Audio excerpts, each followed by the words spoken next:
4 të rinj u ndan nga jeta pas një aksidenti tragjik të ndodhur në Fushë Prez.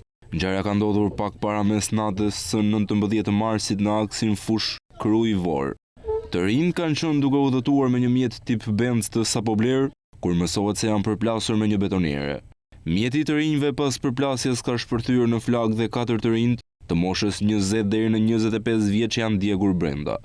Viktimat janë 2 vëllezërit Enejd Laçi 25 vjeç, Eril Laçi 20 vjeç, si dhe Enrikejd Kurti 24 vjeç dhe Andi Laçi 22 vjeç, të 4 me origjinë nga fshati Borizani Fushë Krujës. Mësohet se në momentin e aksidentit, shoferi i betonieres Aleksandër Krashi 24 vjeç është larguar nga vendi i ngjarjes, por më pas është arrestuar nga uniformat blu.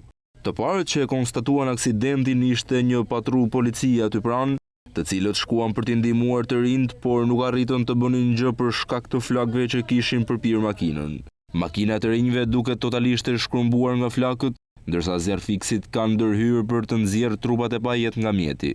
Para se të ndodhte aksidenti tragjik, 4 të rinj kanë qenë në aeroportin e Rinasit, të paktën sipas videove që kanë shpërndar në rrjetet sociale dhe kanë përcjellë një person.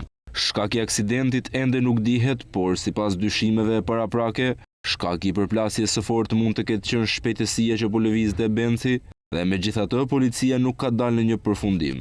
Një nga arsyet se pse mjeti ka marrë flak me shpejtësi është se ai ishte me benzinë dhe gaz, ku nuk përjashtohet mundësia që mund të ketë pasur dhe shpërthim të bombulës së gazit.